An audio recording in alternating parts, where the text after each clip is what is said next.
Hi everyone, and welcome back to Creative Chelsea. And today I'm going to be sharing with you my last alternative for our Paper Pumpkin Week using the March 2026 Paper Pumpkin kit called Fluttering Garden.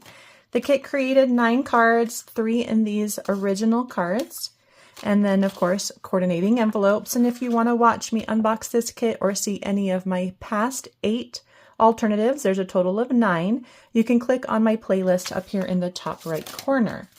And today we're going to just be using the last of everything for this really simple and cute hello card. So let's go ahead and get started. This card is very simple. We need to have the last piece of our card base that we have left over. It is 3 inches by 4 inches, so 3 by 4. And then I've got my last die cut hummingbird from the kit, and I'm using a piece of thick basic white cardstock for my card base. It's 5.5 by 8.5 and scored at 4 1/4. And it just is from my own personal stash. So you could use any color card base that you would like. And this card is really customizable. We're going to start with the large flower stamp that came in the kit. And we're going to go ahead and stamp this in the left corner area 2 times, maybe 3, really whatever feels good to you. Go ahead and have those flowers kind of overlap each other visually, but not really with the image. I hope that makes sense. Then we're going to take the leaf, and we're going to add some leaves to this. Put some up here near the top. Maybe some down here near the bottom. I'll put another one right there. And right here. Okay. So something like this. Really, you can kind of have your own ideas. You could even add a little bit up in the top right corner as well if you wanted to. So you could use any color of markers that you want. I am going to use light bubble bath first for just a base color for these flowers. And then I'm going to go in with a little more detail. It's good to, when you're using blends, it's good to get a base color down so that things blend a little nicer. Let's go ahead and move to some dark bubble bath. Just popping in a little color at the base of each petal or section.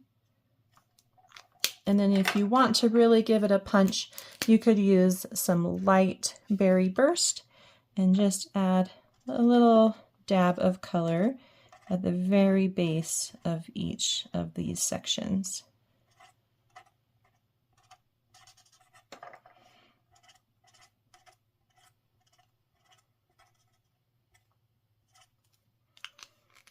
Okay, so here is a close-up of those colors. For this stamen, I'm going to do some light Darling Duckling. I like that it's more of a deeper yellow, not so bright, kind of complements the pink. And then for the green, I'm going to keep it really simple and just do dark Granny Apple Green. And I'm going to use the fine tip side. You could also do the light as well. And I think I might have done the light on the original. That's okay.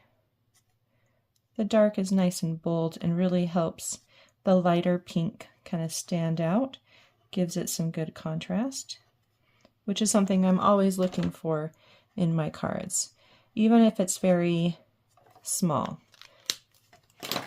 Contrast is good. Okay, so there's what I did. Here's my original. You can see that I definitely used the lighter green on the original. But again, it doesn't really matter. And what I'm trying to show you is you can also use any colors you have. It doesn't always have to be exactly like what I have.